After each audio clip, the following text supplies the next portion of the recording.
حسن خاتمہ کے 10 اسباب، یعنی کہ ایسے اعمال ہیں اگر بندہ ان اعمال کو کرے تو انسان کا خاتمہ جو ہے وہ اچھے الفاظ میں ہوتا ہے۔ 10 اسباب میں سے جو پہلا سبب ہے حسن خاتمہ کا وہ ہے نگاہ کی حفاظت۔ جو کچھ نظر آئے اس کو نہ دیکھتا پھرے، بلکہ جس کے دیکھنے کا خلاق عالم نے حکم ارشاد فرمایا اسے دیکھے، جس کو دیکھنے سے خالق کائنات نے منع کیا ہے اس سے رک جائے۔ جو دوسرا سبب ہے حسن خاتمہ کا، وضو سے پہلے مسواک کی پابندی کرنا۔ محبوب خدا کی سنت ہے، اور اللہ کے محبوب نے ارشاد فرمایا اگر مجھے اپنی امت کی مشقت کا ڈر نہ ہوتا تو میں وضو کے ساتھ مسواک کو لازم قرار دے دیتا۔ تیسرا سبب حسن خاتمہ کا وہ ہے شکر ادا کرنا، ہر لمحے اللہ کی رضا پر راضی رہنا۔ خدا کا فرمان ہے لئن شکرتم لازیدنکم، کہ اگر میرا شکر ادا کرو گے تو میں اپنی نعمتیں اور زیادہ تمہیں عطا کروں۔ اور چوتھا جو عمل ہے وہ ہے صدقہ و خیرات کرنا، اللہ نے جو دیا ہے اس کے اوپر سام بن کرنا، بیٹھ جانا، اللہ کے راستے میں خرچ کرنا۔ اور پانچواں جو عمل ہے حسن خاتمہ کے لیے وہ ہے اہل اللہ کی صحبت، جو اللہ کے نیک بندے ہیں ان کی صحبت اختیار کرنا۔ چھٹا سبب ہے کہ اللہ تعالیٰ سے اظہار محبت، بندہ اللہ سے محبت کا اظہار کرے، باری تعالیٰ تجھ سے محبت ہے، تیرے نیک بندوں سے بھی محبت ہے اور تیری ذات سے بھی محبت ہے۔ ساتواں عمل ہے خوف خدا سے گناہ کو چھوڑنا، یعنی اللہ کے خوف سے گناہ کو چھوڑنا، دنیا کے خوف سے نہیں۔ یہ نہیں کہنا کہ بندے کیا کہیں گے، بندہ بڑا پرہیزگار ہے اب گناہ کر رہے، بندے کیا کہیں گے، بندے کیا کہیں گے چھوڑ دو اس بات کو، اللہ کیا کہے گا یہ دیکھو، اللہ کی نظر کیا دیکھتی ہے یہ دیکھو، خدا کے خوف سے گناہ کو چھوڑو۔ آٹھواں سبب ہے آذان کا جواب دینا، آذان کی تعظیم کرنا، آذان کی توقیر کرنا۔ آج اذان ہوتی ہے ہم باتوں میں مشغول رہتے ہیں، کوئی نہیں توجہ کرتا، اپنی باتوں میں گانے بھی بج رہے ہوتے ہیں، کوئی نہیں کہتا یار تھوڑی دیر کے لیے اس کو روک دیں۔ اور نواں سبب جو ہے وہ کلمہ کی کثرت کی جائے، لا الہ الا اللہ، لا الہ الا اللہ، لا الہ الا اللہ، ہر لمحے یہ پڑھا جائے۔ یہ یاد رکھیں زندگی میں جو لمحہ جو لفظ زیادہ انسان کی زبان پہ ہوتا ہے، جب دنیا سے جاتا ہے وہی الفاظ زیادہ زبان پہ ہوتے ہیں۔ علماء نے لکھا ہے کہ جو دنیا میں گالیاں بکتے ہیں، جن کی عادت گالیوں کی ہے، جب دنیا سے جا رہے ہوتے ہیں تو زبان پہ گالیاں ہوتی ہیں۔ بعض لوگ جو ہیں وہ دنیا میں ساری زندگی کاروبار کاروبار کاروبار کاروبار، جب دنیا سے جا رہے ہوتے ہیں تو زبان پہ کاروبار ہوتا ہے، فلاں سے پیسے لینے، فلاں سے دینے، فلاں سے لینے، فلاں سے دینے، یہی معاملات ہوتے ہیں۔ اور جس کی زبان پہ لا الہ الا اللہ کا ورد ہے تو اللہ تعالیٰ اسے آخری لمحے بھی لا الہ الا اللہ پڑھنے کی توفیق عطا فرماتا ہے۔ اور حسن خاتمہ کا جو 10واں اور آخری سبب ہے وہ یہ ہے کہ خاتمہ بالخیر کی دعا بھی کرنا، کہ باری تعالیٰ میرا خاتمہ حسن خیر پر فرما۔ محبوب خدا کی بے شمار حدیث مبارکیں ہیں، محبوب خدا ارشاد فرماتے ہیں اللہم بارک لنا فی الموت و فیما بعد الموت، کہ صبح و شام اس دعا کو مانگنا باری تعالیٰ ہماری موت میں بھی برکت دے اور موت کے بعد جو معاملات ہیں ان میں بھی برکت دے۔ الحمدللہ الذی لم یزل عالما قدیرا سمیعا بصیرا والصلاة والسلام علی من ارسلہ بالحق بشیرا ونذیرا وداعیا الی اللہ باذنہ وسراجا منیرا صلی اللہ علیہ وسلم وعلی آلہ واصحابہ اجمعین۔ اما بعد فاعوذ باللہ من الشیطان الرجیم بسم اللہ الرحمن الرحیم۔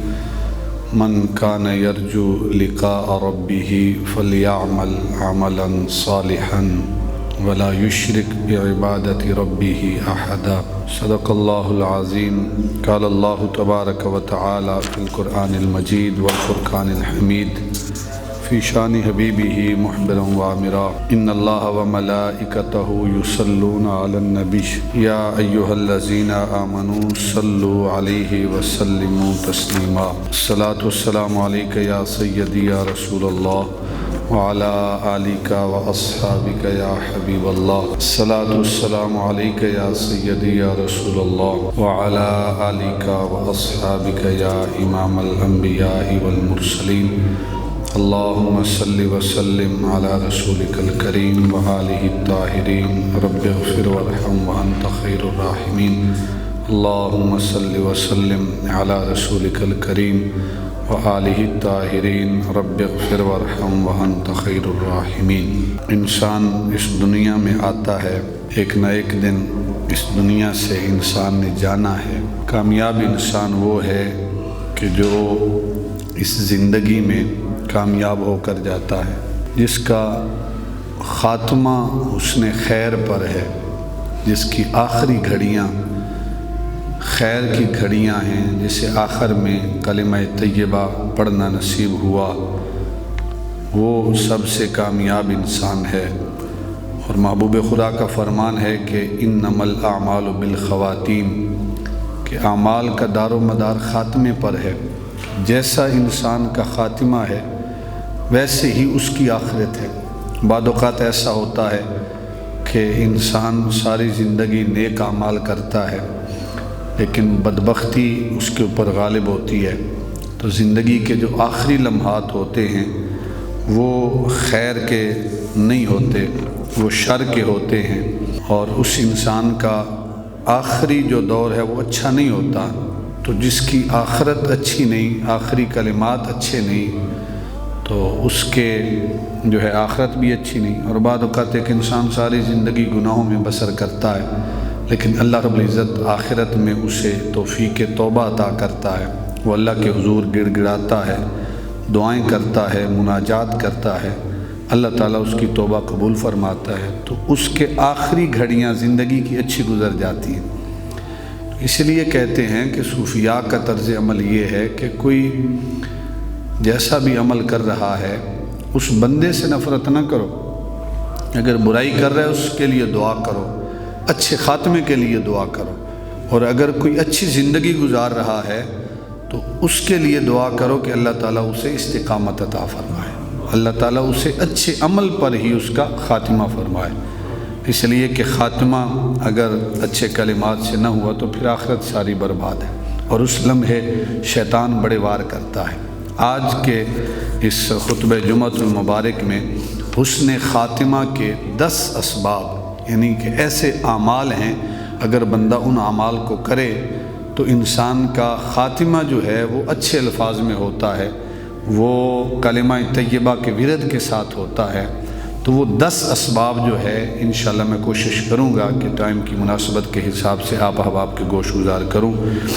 اللہ کے محبوب نے فرمایا کہ کما تعیشون تموتون، حدیث مبارکہ کہ جیسے تم زندگی گزارتے ہو ویسے ہی تمہاری موت ہے۔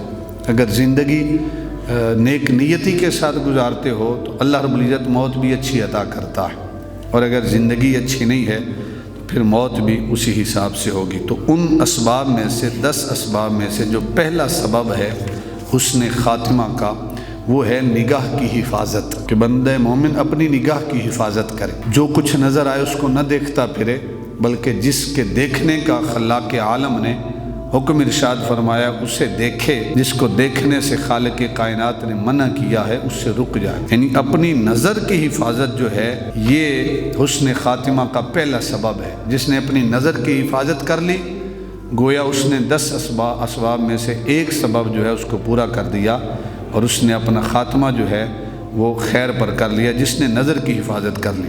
حضرت امام حسن بصری رحمۃ اللہ تعالی علیہ آپ کے متعلق روایات میں آتا ہے، آپ فرماتے ہیں کہ میں نے ایک دھوبن جو دھوبی کی بیوی ہے اس سے میں نے توحید کا درس حاصل کیا۔ تو کسی نے پوچھا کہ دھوبن سے آپ نے کیسے توحید کا درس لیا؟ تو امام حسن بصری رحمۃ اللہ تعالی علیہ فرماتے ہیں کہ میرے ہمسائے میں دھوبی ہے، ایک دن ان کی آپس میں جھگڑا چل رہا تھا تو اس کی بیوی نے اپنے شوہر سے کہا کہ مجھے تھوڑا دے لینا، میں روکھی سوکھی کھا کے گزارا کر لوں گی، لیکن مجھے یہ چیز برداشت نہیں ہے کہ تیری نظروں میں کوئی غیر عورت بھی رہے، تیری نظریں کسی اور عورت کی طرف اٹھیں، یہ چیز مجھ سے برداشت نہیں ہے۔ اس کے علاوہ مجھے کھلا پلا جو تیرے من میں آئے، مجھے جیسا تیرے من میں آئے کپڑا دے، میں برداشت کروں گی، صبر کروں گی، لیکن تیری نگاہ کسی غیر کی طرف اٹھے تو یہ چیز مجھ سے برداشت نہیں ہے۔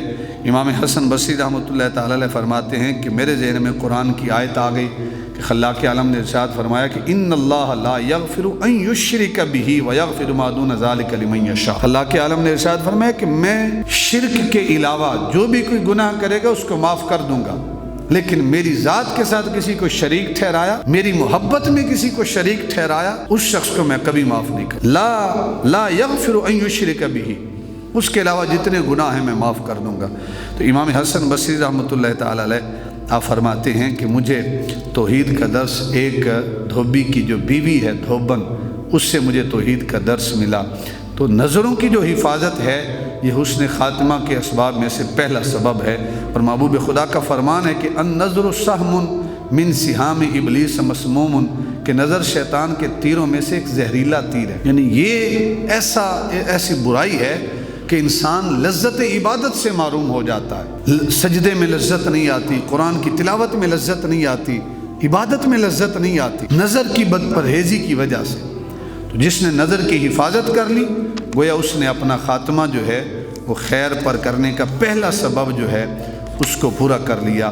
جو دوسرا سبب ہے حسن خاتمہ کا، وضو سے پہلے مسواک کی پابندی کرنا، محبوب خدا کی سنت ہے۔ اور اللہ کے محبوب نے ارشاد فرمایا اگر مجھے اپنی امت کی مشقت کا ڈر نہ ہوتا تو میں وضو کے ساتھ مسواک کو لازم قرار دے دیتا، وضو کے ساتھ مسواک کو لازم قرار دے دیتا۔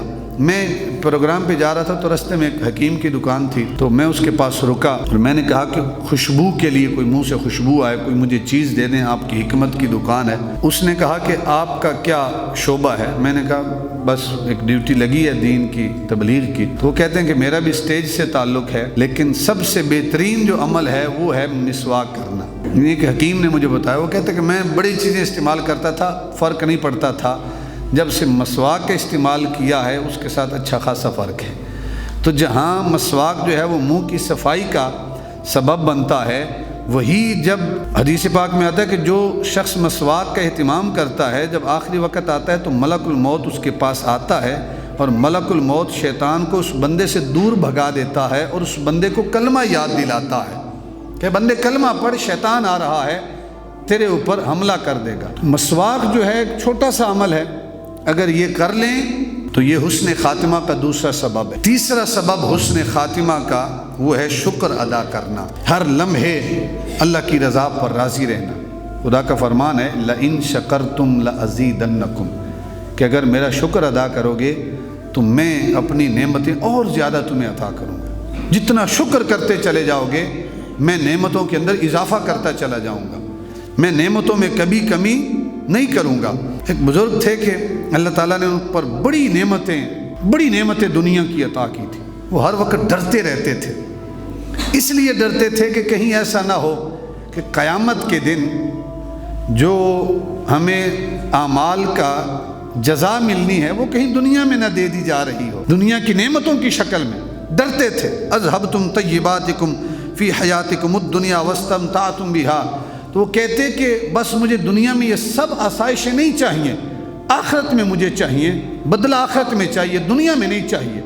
اگر یہ میرے اعمال کا بدلہ دنیا میں دیا جا رہا ہے تو مجھے نہیں چاہیے، آخرت میں جو کچھ مجھے مل جائے وہ بہتر ہے۔ تو بار بار رب کی بارگاہ میں فریاد کرتے تھے کہ مولا مجھے اور نعمتیں نہیں چاہیے، آخرت میں نعمتیں چاہیے۔ تو احباب جی وقار، اللہ رب العزت کی طرف سے دل میں الہام ہوا کہ میرے پیارے، میرے ہاں دستور یہ ہے کہ جو شکر کرتا ہے میں نعمتوں میں کمی نہیں کرتا، اضافہ کرتا ہوں۔ جو نافرمانی کرتا ہے، ناشکری کرتا ہے، میں اس کی نعمتوں میں کمی کر دیتا ہوں۔ کہا جب سے میں نے تجھے نعمتیں دی ہیں تب سے تو شکر کر رہا ہے، اس وجہ سے میری نعمتوں کے اندر بھی اضافہ ہوتا چلا جا رہا ہے۔ تو نعمتوں کے اوپر شکر کرنا یہ حسن خاتمہ کا بھی سبب ہے اور نعمتوں کے استقامت کا بھی سبب ہے، نعمتوں کے اضافے کا بھی سبب ہے۔ محبوب خدا کا فرمان ہے کہ جو بندہ شکر ادا کرتا ہے، اور ابو داؤد شریف کی روایت ہے کہ بندے کو ہر لمحے یہ دعا مانگنی چاہیے کہ رضیت باللہ ربا وبمحمد نبیا وبالاسلام دینا، کہ باری تعالیٰ میں تیرے رب ہونے پر اور تیرے محمد کے رسول ہونے پر، نبی ہونے پر اور اسلام کے دین ہونے پر، میرے اپنے اسلام کے دین ہونے پر باری تعالیٰ میں تجھ سے راضی ہوں۔ یعنی اللہ نے ہمیں دین اسلام کی نعمت سے نوازا، اپنی توحید کی نعمت سے نوازا، اپنے محبوب کی رسالت کی نعمت سے نوازا، یہ بھی نعمتیں ہیں، ان کا بھی شکر ادا کرنا چاہیے۔ ہم مسلمانوں کے گھر میں پیدا ہوئی، یہ اس کی کرم نوازی ہے۔ موسیٰ کلیم اللہ رب سے دعائیں مانگتے رہے، باری تعالیٰ یہ امت مجھے دے، بار بار دعائیں مانگتے رہے، امت محمد مجھے عطا کر دے، لیکن فرمایا نہیں، یہ امت محمد جو ہے وہ امت محمد مصطفیٰ کو ہی عطا کی جائے گی۔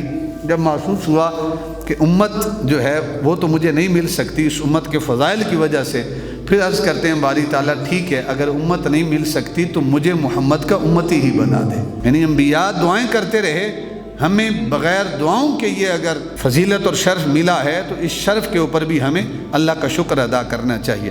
تو احباب جی وقار، تیسرا عمل ہے شکر ادا کرنا، ہر لمحے اللہ کا شکر ادا کرنا۔ پہلا عمل جو ہے وہ نگاہ کی حفاظت، دوسرا عمل جو ہے حسن خاتمہ کے اسباب بیان کر رہا ہوں کہ انسان کا آخری لمحات اگر خاتمے پر گزر جائیں تو انسان کی زندگی اور آخرت سنور جاتی ہے۔ دوسرا جو سبب ہے حسن خاتمہ کا وہ ہے مسواک کی پابندی کرنا، حضور کی سنت ہے۔ اور تیسرا عمل جو ہے وہ اللہ کی نعمتوں پر شکر ادا کرنا، ہر لمحے اس کا شکر ادا کرنا۔ اور چوتھا جو عمل ہے وہ ہے صدقہ و خیرات کرنا، اللہ نے جو دیا ہے اس کے اوپر سام بن کر نہ بیٹھ جانا، اللہ کے راستے میں خرچ کرنا۔ اور جو اللہ کے راستے میں خرچ کرتا ہے اللہ اس کے مال میں اضافہ فرماتا ہے، اس کے مال میں کبھی خلاق عالم کمی نہیں فرماتا، اس میں اور اضافہ فرماتا ہے۔ اور محبوب خدا کا فرمان ہے کہ ان الصدقۃ، ترمذی شریف کی حدیث مبارکہ ہے، لتطفئ غضب الرب وتدفع عن میتۃ السوء، کہ صدقہ رب العزت کی ناراضگی کو بجھا دیتا ہے، ختم کر دیتا ہے، اور صدقہ بندے کو بری موت سے بچا لیتا ہے، بری موت سے بچا لیتا ہے، برے خاتمے سے بچا لیتا ہے۔ تو چوتھا عمل جو ہے وہ صدقہ کا ہے۔ اور جو ہمارے اکابرین ہیں، امت کے اکابر، ان کا یہ معمول تھا، ان کا یہ وتیرہ ہوتا تھا، وہ جب بھی گھر سے نکلتے تھے اپنے بچوں کے ہاتھوں سے فقراء کو صدقہ دلواتے تھے، بچوں کو پیسے دیتے تھے کہ آپ غریبوں کو دے، فقیروں کو دے، تاکہ بچوں کی جو ہے ان کے اندر یہ خاصیت پیدا ہو جائے۔ میں تحدیث نعمت کے لیے بیان کر رہا ہوں کہ پچھلے جمعۃ المبارک میں ہم نے بچوں میں انعام تقسیم کیے، عطاء الرحمن اور واصف علی، یہ دو، ان کو جو ہے ساتھ 200 روپیہ انعام بھی ملا۔ ایک تو نمازوں کی پابندی کی وجہ سے، اور ساتھ اذان کی رات اور تلاوت میں اور نعت میں پہلی پوزیشن اور دوسری پوزیشن آئی۔ تو رات کو جب عشاء کی نماز یہاں مغرب سے عشاء تک پڑھتے رہے، عشاء کے بعد جانے لگے، تو واصف علی جو میرا بیٹا ہے وہ کہتا ہے کہ ہمیں 200 ملے تھے، ان میں سے ایک 100 روپیہ میں نے 100 روپیہ اور عطاء الرحمن نے 90 روپے جو ہیں، یعنی اس نے پہلے 110 روپے کھا لیے تھے تو اس نے 90 روپے مسجد کے غلے میں ڈالے ہیں، عبدالحمید کو دی ہیں۔ یعنی مجھے بڑی خوشی ہوئی کہ یہ چھوٹے بچوں میں اگر یہ چیز پیدا ہو جائے نا کہ اللہ کے راستے میں دینا ہے، پھر ساری زندگی کے لیے ان کی عادت بن جاتی ہے۔ آپ بچوں کو گھر سے کھانا دیتے ہیں، کوئی چیز دیتے ہیں کھانے کے لیے، اگر ان کو یہ کہیں کہ بیٹا کلاس میں اگر کوئی چیز نہیں لے کے آیا، کوشش کرنی ہے ان کو بھی تھوڑی دے دینا، تو بچپن سے ہی ان کی ایک سخاوت کی، ایک صدقہ کی جو ہے وہ روٹین بن جاتی ہے، اور پھر وہ جو مال ہے اس کو آخرت کے لیے خرچ کرتے ہیں کہ اس سے ہم نے آخرت بنانی ہے، صرف دنیا نہیں بنانی۔ ایک بزرگ تھے، ایک دفعہ ان کو کھانے میں آلو ملے، آلو بھی ایسے کہ وہ گلے سڑے ہوئے تھے، تو انہوں نے کیا کیا، آلو کھائے اور آلو کھانے کے بعد اللہ کا شکر ادا کیا، باری تعالیٰ تیرا شکر ہے، تو نے رزق دیا، جیسا بھی دیا تو نے رزق دیا، تیرا شکر ہے، اس گھڑی تیرا شکر ادا کرتا ہوں۔ کوئی دوسرا ساتھی کھڑا تھا، اس نے کہا یہ عجیب بات ہے، ان سڑے ہوئے آلووں کے اوپر بھی شکر، اس پر کیسا شکر، یہ تو کوئی کھانا بھی پسند نہیں کرتا۔ تو اس بندے نے بڑی خوبصورت بات کی، اس نے کہا تو آلو دیکھ رہا ہے، گلے سڑے آلو دیکھ رہا ہے، میں یہ دیکھ رہا ہوں کہ جب خلاق عالم نے اپنے بندوں میں رزق تقسیم کیا تھا تو اس وقت میرے مقدروں میں یہ آلو بھی لکھے گئے، کم از کم میں رب کو یاد تو رہا ہوں نا، اللہ کی یاد میں تو میں آیا ہوں نا، آلو سڑے ہوئے صحیح، میں یہ نہیں دیکھ رہا کہ آلو کیسے ہیں، میں اس پر شکر ادا کر رہا ہوں کہ میرے رب نے رزق تقسیم کرتے ہوئے مجھے یاد تو کیا ہے نا۔ صدقہ اور شکر جو ہے یہ انسان کو برے خاتمے سے بچاتا ہے۔ اور پانچواں جو عمل ہے حسن خاتمہ کے لیے وہ ہے اہل اللہ کی صحبت، جو اللہ کے نیک بندے ہیں ان کی صحبت اختیار کرنا، ان کی صحبت میں جا کے بیٹھ جانا، اور یہ جو ہے حسن خاتمہ کا سبب بنتا ہے۔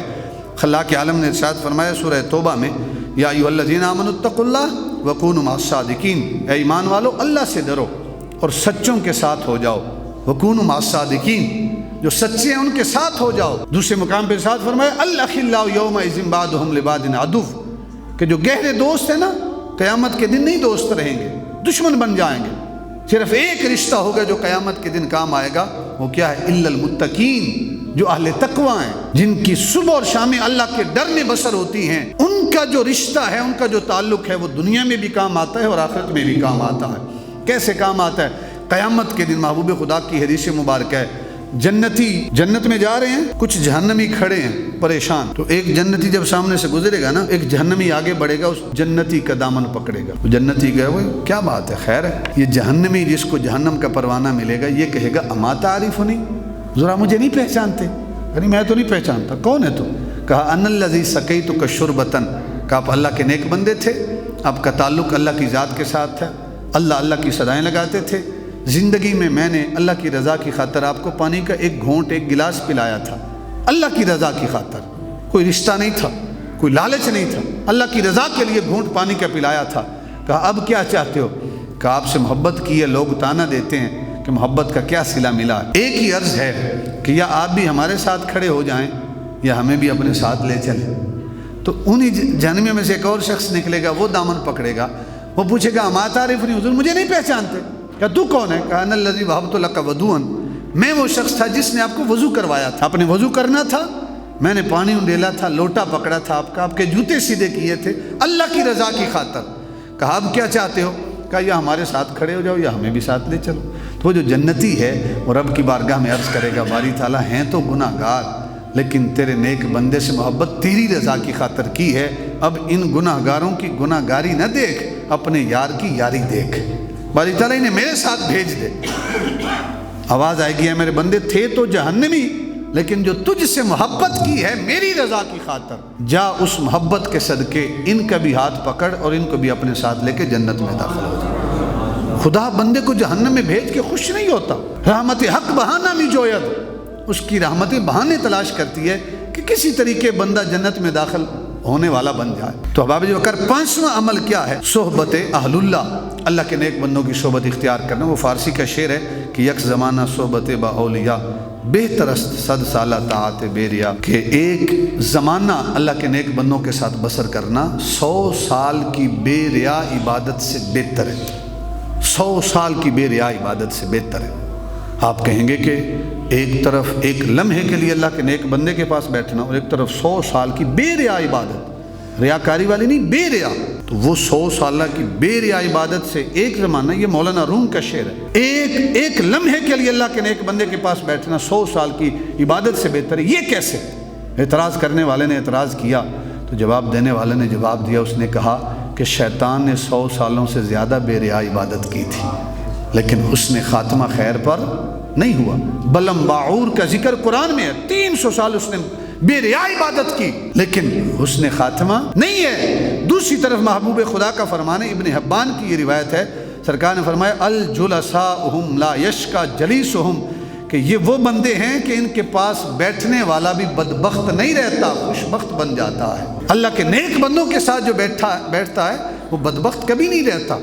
اسی حدیث مبارکہ کی تشریح مولانا اشرف جلالی رحمۃ اللہ تعالی علیہ، ان سے میں بیٹھا تھا تو انہوں نے بیان کیا کہ اللہ کے نیک بندوں کے پاس بیٹھنا ایسے ہی ہے کہ جیسے پنکھا چل رہا ہے تو نیچے جو بھی بیٹھے ہیں سب کو ہوا لگ رہی ہے، کوئی بے ہوا کے نہیں بیٹھے، جو ساتھ ساتھ بیٹھے ہیں سب کو ہوا لگ رہی ہے۔ اسی لیے جب بھی اللہ کا نیک بندہ جہاں بھی بیٹھتا ہے نا، تو جس طرح اللہ کے نیک بندے پر رحمتیں برس رہی ہوتی ہیں، باقیوں پر بھی وہ رحمتیں اسی طرح برس رہی ہوتی ہیں۔ پانچواں عمل ہے اللہ کے نیک بندوں سے محبت، یہ حسن خاتمہ کا پانچواں سبب ہے۔ چھٹا سبب ہے کہ اللہ تعالیٰ سے اظہار محبت، بندہ اللہ سے محبت کا اظہار کرے، باری تعالیٰ تجھ سے محبت ہے، تیرے نیک بندوں سے بھی محبت ہے اور تیری ذات سے بھی محبت ہے۔ دنیا سے محبت کرتے ہیں، دنیا داروں سے محبت کرتے ہیں، کبھی تنہائی میں بیٹھ کے اپنے رب کی ذات سے بھی گفت و شنید کرنی چاہیے، عرض کرنا چاہیے کہ باری تعالیٰ تیری ذات سے بے پناہ محبت ہے، تیری خاطر سب کچھ قربان کرنے کا جذبہ ہے۔ یہ چھٹا عمل ہے حسن خاتمہ کا۔ ساتواں عمل ہے خوف خدا سے گناہ کو چھوڑنا، خوف خدا سے گناہ کو چھوڑنا، یعنی اللہ کے خوف سے گناہ کو چھوڑنا، دنیا کے خوف سے نہیں۔ یہ نہیں کہنا کہ بندے کیا کہیں گے، بندہ بڑا پرہیزگار ہے اب گناہ کر رہے ہیں، بندے کیا کہیں گے، بندے کیا کہیں گے چھوڑ دو اس بات کو، اللہ کیا کہے گا یہ دیکھو، اللہ کی نظر کیا دیکھتی ہے یہ دیکھو۔ خدا کے خوف سے گناہ کو چھوڑو، خدا کے خوف سے گناہ کو چھوڑے گے، یہ جو ہے حسن خاتمہ کا سبب بنے گا۔ اور یہ ساتواں سبب ہے حسن خاتمہ کا، انسان کا آخری جو لمحات ہیں وہ صحیح گزریں گے، کلمہ طیبہ پڑھتے ہوئے انسان دنیا سے جائے گا اگر خدا کے خوف سے اس نے گناہ کو چھوڑا۔ حدیث مبارکہ ہے جب کسی بندے کو ذات اور منصب والی عورت برائی کی دعوت دینا، دیکھنے والی آنکھ نہ ہو، وہ گناہ کرنے پر قادر ہو، لیکن وہ بندہ آگے سے کیا جواب دے، وہ کہے انی اخاف اللہ، میں اللہ سے ڈرتا ہوں۔ بندہ یہ جواب دے انی اخاف اللہ، میں اللہ سے ڈرتا ہوں، تیری اس دعوت گناہ کو قبول نہیں کر سکتا، اس لیے کوئی اور نہیں دیکھ رہا، میرا خالق تو دیکھ رہا ہے۔ انی اخاف اللہ، جو یہ کہے کہ میں اللہ سے ڈرتا ہوں، حدیث مبارکہ ہے، حدیث قدسی ہے۔ محبوب خدا ارشاد فرماتے ہیں کہ خلاق عالم ارشاد فرماتا ہے کہ اللہ رب العزت قیامت کے دن جب سورج سوا نیزے پہ ہوگا، تانبے کی زمین ہوگی، ہر انسان پسینے میں شرابور ہوگا، جب کسی درخت کا سایہ نہیں ہوگا، خلاق عالم اپنے اس بندے کو جو خدا کے خوف سے گناہ کو چھوڑتا ہے، خلاق عالم اپنے اس بندے کو قیامت کے دن اپنے عرش کا سایہ عطا فرمائے گا۔ جو انی اخاف اللہ کہے، میں اللہ سے ڈرتا ہوں، خوف خدا بندی کی وجہ سے گناہ کو چھوڑے۔ اسی طرح اگر کوئی مرد کسی عورت کو گناہ کی دعوت دے اور وہ عورت کہے انی اخاف اللہ، میں اللہ سے ڈرتی ہوں، اور وہ بندہ عورت اس گناہ سے بچ جائے، فرمایا قیامت کے دن اللہ اس عورت کو بھی اپنے عرش کا سایہ عطا فرمائے۔ چند لمحے کی لذت، اس میں خدا کی نافرمانی کرنا، گناہ کی لذت تھوڑی دیر کے لیے ہوتی ہے لیکن عادت ہمیشہ بن جاتی، اور عبادت کی لذت ہمیشہ کے لیے ہے، اس کی لذت ختم ہونے والی نہیں ہے۔ امام شافعی رحمۃ اللہ تعالی علیہ کے ایک عجیب فتویٰ ہے کہ ایک مرتبہ بادشاہ تھا، اس نے اپنی بیوی کو بلایا، بیوی بولتی نہیں تھی آگے سے، اس نے بار بار بلایا، وہ نہیں بول رہی تھی، اس نے تنگ کیا نا بیوی کو، بیوی بڑی خوبصورت تھی، بادشاہ تھا، اس کی ملکہ تھی، اس نے کہا اے جہنمی پرے ہٹ جاؤ، مجھ سے دور ہو جاؤ۔ بادشاہ کو کہا کہ تو جہنمی ہے، دور ہو جاؤ۔ بادشاہ کو بھی غصہ آیا، انسان ہے، شیطان غصہ دلاتا، اس نے کہا اچھا اگر میں جہنمی ہوں تو پھر میں تجھے 3 طلاقیں دے رہا ہوں، اگر میں جہنمی ہوں تجھے 3 طلاقیں دے رہا ہوں۔ اب جس عالم دین کے پاس جائیں وہ کہے بھائی جہنمی جنتی ہونے کا فیصلہ تو بروز قیامت ہوگا، آپ نے طلاق کو معلق کیا ہے جہنمی ہونے پر، وہ تو پتہ قیامت کے دن چلے گا۔ جس عالم دین کے پاس جائیں، کہا میرے پاس تو اس مسئلے کا علم نہیں ہے، فتویٰ نہیں ہے۔ تو بات چلتے چلتے تو امام شافعی رحمۃ اللہ تعالی علیہ کے پاس بات پہنچی۔ امام شافعی رحمۃ اللہ تعالی علیہ نے فرمایا کہ میرے پاس اس کا جواب ہے، فتویٰ بھی ہے میرے پاس۔ کہا اس کا فتویٰ آپ کے پاس کدھر سے آیا؟ کہا بادشاہ کو میرے سامنے پیش کرو۔ بادشاہ آیا، امام شافعی رحمۃ اللہ تعالی علیہ نے کہا کہ میں آپ سے چند باتیں کرنا چاہتا ہوں لیکن لوگوں کے سامنے نہیں، تنہائی میں۔ بادشاہ نے کہا ٹھیک ہے، میری بیوی کا مسئلہ ہے، آپ جو پوچھیں تنہائی میں۔ ساری رعایا کو نکال دیا، وزیر و مشیروں کو نکال دیا، صرف بادشاہ تھا اور ساتھ امام شافعی رحمۃ اللہ تعالی علیہ تھے۔ امام شافعی رحمۃ اللہ تعالی علیہ نے پوچھا کہ بتاؤ کہ زندگی میں کوئی ایسا لمحہ آیا ہو کہ آپ گناہ کرنے پر قادر ہوں لیکن اللہ کے ڈر سے آپ نے گناہ کو چھوڑ دیا ہو؟ بادشاہ نے کہا ایک موقع آیا تھا۔ کہا وہ کیسا موقع تھا؟ کہا میں اپنے بیڈ روم میں داخل ہوا، خوابگاہ میں داخل ہوا، اندر جو ہی داخل ہوا تو سامنے کام کرنے والی بسترے وغیرہ سیٹ کر رہی تھی، بڑی خوبصورت جو ہے وہ دوشیزہ تھی۔ جب میں نے اس کو دیکھا میرے دل میں شیطان جو ہے اس نے وسوسے ڈالے، میں نے فوراً دروازے کی کنڈی لگائی، دروازہ میں نے بند کیا۔ جب دروازے کو میں نے بند کیا، اس لڑکی کی طرف میں نے قدم اٹھایا، اس لڑکی نے ایک جملہ کہا، اور وہ جملہ کیا تھا؟ اس نے کہا یا مالک اتق اللہ، اے بادشاہ اللہ سے ڈر، یا مالک اتق اللہ، اللہ سے ڈر۔ جو کام کر رہا ہے قیامت کے دن خدا کو منہ نہیں دکھانا۔ بادشاہ کہتا ہے کہ میں قدرت رکھتا تھا، اس سے برائی کر سکتا تھا، اور اگر میں برائی کرتا کسی کی مجال نہیں تھی مجھے کچھ کہہ سکتا، لیکن جب اس عورت نے کہا اتق اللہ، اے بادشاہ وقت اللہ سے ڈریے، خوف خدا بندی میرے دل میں غالب ہوا، خدا کے ڈر سے میں نے اس بچی کو چھوڑ دیا، اس عورت کو چھوڑ دیا، میں نے اسے برائی نہیں کی، دروازہ کھول دیا، میں نے اس کو کہا جا چلی جا۔ امام شافعی رحمۃ اللہ تعالی علیہ آپ نے سنا تو آپ نے فرمایا کہ جا، تیری بیوی کو طلاق نہیں ہے، تو جہنمی نہیں ہے، اللہ نے تجھے جنتی بنایا ہے، اللہ نے تیرے مقدروں میں جنت لکھی ہے۔ علماء کے پاس مسئلہ آیا، انہوں نے کہا امام شافعی عجیب بات ہے، اس دور میں مسائل کے اندر دلچسپی لی جاتی تھی، آج تو پیسے میں مقابلہ ہے نا، علم کے اندر مقابلہ ہے ہی کوئی نہیں، نہ کوئی لیتا ہے۔ اس دور میں علماء اکٹھے ہوئے، امام شافعی آپ کیسے فتویٰ دیا، کیسے فتویٰ دے رہے ہیں، وہ جنتی کیسے ہو گیا، یہ تو قیامت کے دن فیصلہ ہوگا۔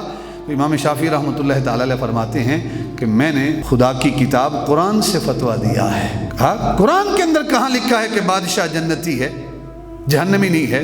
کہا کہ خدا کا فرمان ہے وَأَمَّا مَنْ خَافَ مَقَامَ رَبِّهِ، کہ جو اپنے رب کے سامنے قیامت کے دن کھڑا ہونے سے ڈرا، وَنَهَى النَّفْسَ عَنِ الْهَوَىٰ، اور خواہشات نفس سے آپ کو بچایا، فَإِنَّ الْجَنَّةَ هِيَ الْمَأْوَىٰ، سورہ نازعات ہے، فرمایا خلاق عالم ارشاد فرماتا ہے کہ اس کا ٹھکانہ قیامت کے دن جنت ماوا کے اندر ہوگا، جنت میں ہوگا۔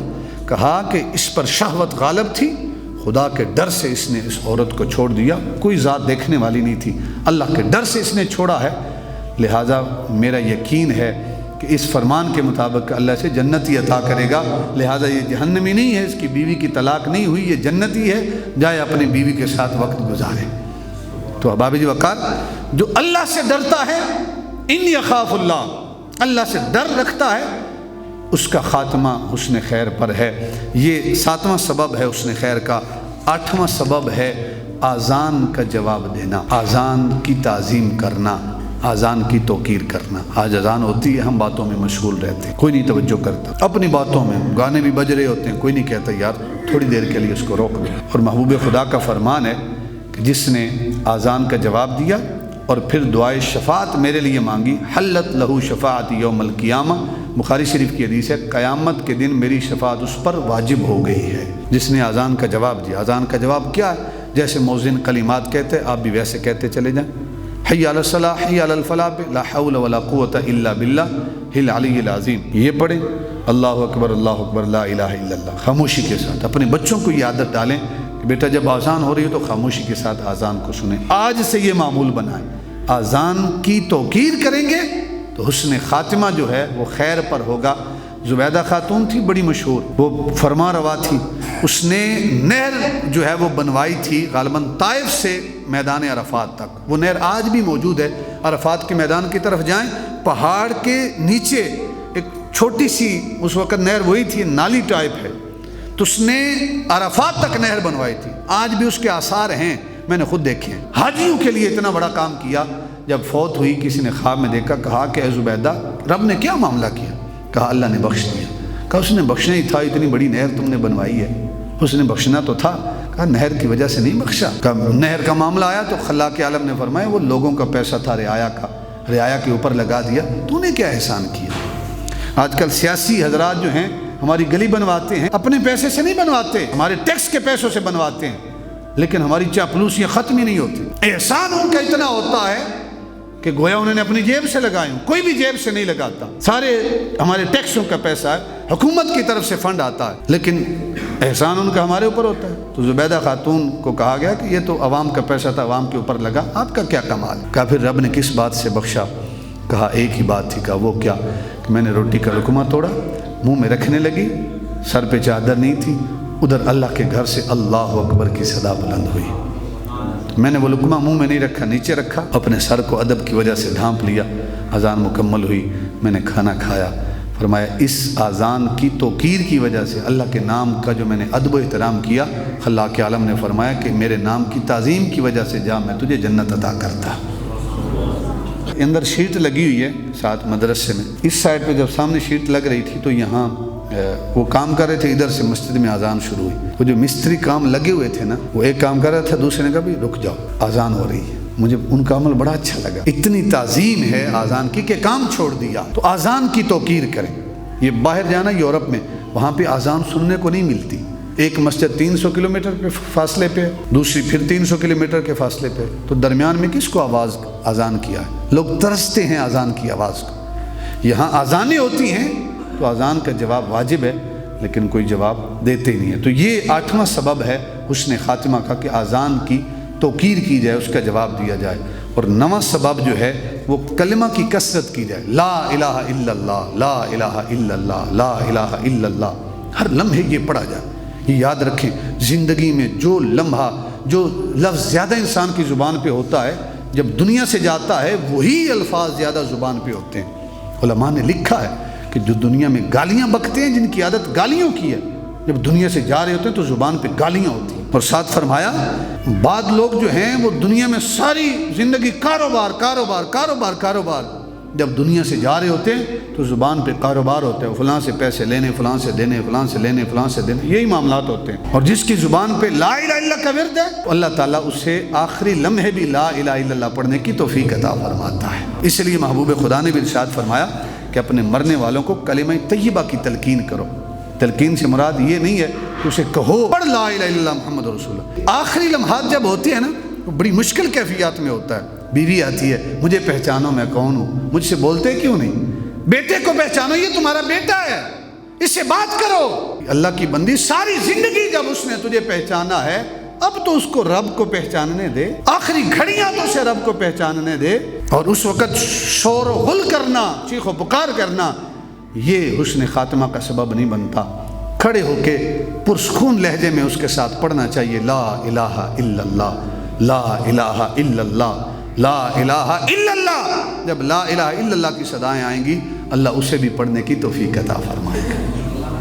اور اکثر ڈاکٹر حضرات کیا کرتے ہیں کہ وہ اس کو انجیکشن لگاتے ہیں، کس چیز کا؟ بے ہوشی کا انجیکشن لگاتے ہیں، بہت غلط کرتے ہیں۔ اسے کہو کہ اللہ کے بندے، یہ انگریزوں کا طریقہ یہاں پر نہ استعمال کر، ہم مسلمان ہیں۔ وہ کہتے ہیں کہ ہم تکلیف سے بچا رہے ہیں، یہ جتنی بھی تکلیف مل رہی ہے اللہ اس کا اجر عطا فرمائے گا۔ اگر انجیکشن نہ لگے، اپنی ہوش میں ہو، شاید اللہ اسے کلمے کی توفیق عطا فرمائے، اس کا حسن خاتمہ خیر پر ہو جائے۔ ابو ذرہ جو ہیں ایک محدث گزرے ہیں، ان کا آخری وقت تھا تو زبان پہ کلمہ جاری نہیں ہو رہا تھا۔ بڑے بڑے بزرگوں کا آخری وقت میں کلمہ جاری نہیں ہوتا، بڑا مشکل کیفیات ہوتی ہیں، شیطان حملہ آور ہوتا۔ تو شاگردوں نے کہا کیسے جو ہے وہ ان کی زبان پہ کلمہ جاری کریں؟ تو شاگردوں نے کہا کہ جس حدیث مبارکہ میں محبوب خدا نے کلمے کی تلقین کی، ہم وہ حدیث پڑھتے ہیں، شاید ان کی زبان پر کلمہ جو ہے وہ جاری ہو جائے۔ ابو ذرہ تو احباب وقار شاگردوں نے کیا کیا، وہ حدیث مبارکہ پڑھی۔ تو جب آگے حدیث کے الفاظ آئے نا، تو ابو ذرہ رضی اللہ تعالیٰ عنہ آپ نے خود حدیث کے الفاظ پڑھنا شروع کر دیے۔ فرمایا لا الہ الا اللہ من کان آخر کلامہ لا الہ الا اللہ، کہ جس کے آخری کلمے لا الہ الا اللہ ہو گئے، یہاں تک پڑھا ان کی روح پرواز کر گئی۔ اور اس سے اگلے الفاظ ہیں دخل الجنہ، جس کا آخری کلمہ لا الہ الا اللہ ہو گیا، اللہ اسے جنت میں داخل فرمائے گا۔ تو ان کا ویسے ہی لا الہ الا اللہ آخری کلمہ ہو گیا۔ تو اس لیے لا الہ الا اللہ کی تلقین کرنا، اور حسن خاتمہ کا جو 10واں اور آخری سبب ہے وہ یہ ہے کہ خاتمہ بالخیر کی دعا بھی کرنا، کہ باری تعالیٰ میرا خاتمہ حسن خیر پر فرما۔ محبوب خدا کی بے شمار حدیث مبارکہ ہیں، محبوب خدا ارشاد فرماتے ہیں اللہم بارک لنا فی الموت وفیما بعد الموت، کہ صبح و شام اس دعا کو مانگنا، باری تعالیٰ ہماری موت میں بھی برکت دے اور موت کے بعد جو معاملات ہیں ان میں بھی برکت، موت میں بھی برکت کی دعا کرنی چاہیے۔ اور پھر یا حی یا قیوم برحمتک استغیث، یہ ہر لمحے جو ہے ورد جاری رکھنا چاہیے، اے اللہ اپنی رحمت سے میری مدد فرما دیجیے۔ یا حی یا قیوم برحمتک استغیث، یہ میرا اپنا ورد ہے، یا حی یا قیوم برحمتک استغیث۔ اور یہ مجھے دیا کس نے ہے؟ آپ حیران ہوں گے کہ ایک مجذوب بندہ فوت ہو گیا، بحیرہ شریف میں 4 سال تک پڑھتا رہا، پھر اس کے بعد کوئی ذہنی کیفیت خراب ہوئی تو مجذوب ہو گیا۔ گلی کے اندر گندگی ہوتی ہے نا نالی میں، وہ اٹھا کر اپنے چہرے پہ مل لیتا تھا۔ استاد جاتے تھے مدرسے کی طرف تو ان کے پیچھے چلنا شروع کر دیتا تھا۔ کبھی کبھی کسی نے بات کر دی تو کوئی جملہ کہہ دیا، کبھی کوئی جملہ کہہ دیا، کبھی ٹھیک ہوتا تھا تو حضور ضیاء الامت کے دربار شریف پہ حاضر ہو کے سورہ یاسین کی تلاوت کرتا تھا، کبھی قصیدہ بردہ شریف پڑھتا تھا۔ ایک دن ہمارے پاس کمرے میں آیا، ہمارا پہلا سال تھا، تو ہم نے کہا کہ کیا کھانا ہے؟ کہتے روٹی کھانی ہے۔ تو ہم کنٹین سے چکن جو ہے وہ لے کے آئے، اس کے سامنے پیش کیا، کہتے ہو بڑے عرصے بعد میں نے ایسا کھانا کھایا۔ تو میں نے کتاب آگے کی، ناو کی کتاب تھی، تو میں نے کہا ذرا اس کتاب کا جملہ، یہ جو جملہ ہمیں سمجھا دیں۔ تو جملہ تھا، آج سے یوں سمجھیں 14 سال گزر گئے، سن 2008-9 کی بات ہے۔ تو جملہ تھا لا تفعل شرا تندم، ایسا کام نہ کرو کہ جس پر تمہیں بعد میں شرمندگی اختیار کرنا پڑے۔ تو ہمارے عربی میں قاعدہ ہوتا ہے کہ ہم جملے کا آپریشن کرتے ہیں کہ لا جو ہے یہ نفی ہے، تفعل فعل ہے، شرن اسم ہے۔ تو اس نے کہا لا نفی ہے، تفعل فعل ہے، فعل مضارع ہے، شرن اسم ہے، ایسا کام نہ کر، اس نے ترجمہ کیا۔ تو اس نے وہ سارا جملہ مجھے سمجھایا۔ بعد میں ایک دن مسجد میں بیٹھا تھا، صدیق اکبر مسجد ہے ہماری ہاسٹل کی، بہت بڑی مسجد ہے، تو میں کتاب لے کے نا اس کے پاس چلا گیا۔ میں نے کہا یار پڑھا دو، آپ کا کیا جاتا ہے؟ اس نے کہا پڑھنا ہے؟ میں نے کہا ہاں۔ وہ اٹھ کے نا، بلکہ اس نے نہیں کہا پڑھنا ہے، اٹھ کے دوسری جگہ بیٹھ گیا، میں اس کے پاس چلا گیا۔ میں نے کہا رفیق یار پڑھا دو، تیرا کیا جاتا ہے؟ وہ اٹھا اور مسجد کے دروازے میں چلا گیا، میں بھی دروازے میں چلا گیا۔ جب میں دروازے میں چلا، وہ دروازے سے نیچے اتر گیا۔ جب دروازے سے نیچے اترا، میں نے کہا یار پڑھا دو رفیق، تیرا کیا جاتا ہے؟ اس نے کہا پڑھنا ہے؟ میں نے کہا ہاں پڑھنا ہے۔ کہتے چلو پھر اگر پڑھنا ہے تو وہ اوپر تھڑا سا تھا، اتنا چوڑا سا، وہ سیڑھیوں سے نیچے اترا، میں مسجد سے نیچے اتر کے جوتے پہننے لگا کہ کسی طالب علم کے جوتے پہن لیتا ہوں پھر واپس جو آ جانا ہے۔ تو اس نے کہا یہ کیا کرنے لگا؟ میں نے کہا جوتے پہننے لگا ہوں۔ کہتا کہ میں نے پہنے ہوئے ہیں۔ میں نے کہا نہیں۔ کہتے پھر ایسے تو بات نہیں نہ بنے گی کہ میں بغیر جوتوں کے تم جوتوں کے ساتھ۔ میں نے کہا اچھا نہیں پہنے؟ کہتا نہیں پہنے۔ میں نے کہا چلو ٹھیک ہے۔ تو وہ نیچے ساتھ چلنے لگا، میں وہ جو اوپر کھڑا تھا اس کے اوپر ساتھ ساتھ چلنے لگا، تو وہ نیچے چل رہا ہے، میں اوپر چل رہا ہوں۔ ہماری کافی لمبی مسجد ہے، جب کونا کراس کیا نا جی، میں اوپر تھڑے میں نے بھی کونا کراس کیا، اس نے بھی کراس کیا، آگے محراب تھا، میرا رستہ وہاں پہ ختم ہو رہا تھا، وہ نیچے تھا، میں اس سے 4 فٹ کی بلندی پہ تھا۔ تو اس نے کہا اللہ اکبر، جو محبت کرے اس سے محبت کرنی چاہیے، اور ساتھ کہا میں تجھے ایک دعا دیتا ہوں، اللہ تیرے گناہوں پہ پردہ ڈالے، تجھے ایک ذکر دے رہا ہوں ہر لمحے، یا حی یا قیوم برحمتی کا استغیث، یہ پڑھا کرو، دنیا میں کبھی تمہیں ناکامی کا سامنا نہیں کرنا پڑے گا۔ میں نے کہا کب پڑھوں؟ کہتے جب تیرے جی میں آئے، جب تجھے موقع ملے، یا حی یا قیوم برحمتی کا استغیث، یہ پڑھا کرو، انشاءاللہ بیڑے پار ہو جائیں گے۔ اور یقین کریں میں نے بڑی بڑی جگہوں پہ گیا ہوں، بڑے بڑے علماء، بڑے بڑے مشائخ کے سامنے ایسی کیفیات ہوتی ہیں کہ میری ہارٹ بیٹ تیز ہوتی ہے، دل کی دھڑکن تیز ہوتی ہے۔ جب بڑے بڑے علماء ہوں تو ایک روب ہوتا ہے، دبدبہ ہوتا ہے، تو ہارٹ بیٹ تیز ہوتی ہے، دل کرتا ہے کاش کسی طریقے بچ جاؤں، یہاں سے نکل جاؤں، بیان کرنے کا موقع ہی نہ ملے، اتنا پریشر ہوتا ہے۔ لیکن اللہ اتنی عزتوں سے نوازتا ہے کہ بعد میں وہ بڑے بڑے جو مشائخ ہوتے ہیں وہی داد دے رہے ہوتے ہیں، وہی سبحان اللہ جزاک اللہ کہہ رہے ہوتے ہیں۔ بڑی خوبصورت گفتگو آپ نے کی۔ انہی لمحات میں، ان ایسی مجلسوں میں مجھے ایک بندے نے اٹھ کے کہا میری 64 سال زندگی ہے، آج تک ایسا بیان نہیں سنا جو آپ نے سنایا ہے۔ تو میں یہ اپنی وہ نہیں کر رہا، میں اس ذکر کی برکت بیان کر رہا ہوں۔ تو ایک ذکر اپنا معمول بنائیں، ذکر کو معمول بنائیں گے تو انشاءاللہ حسن خاتمہ جو ہے وہ خیر پر ہوگا۔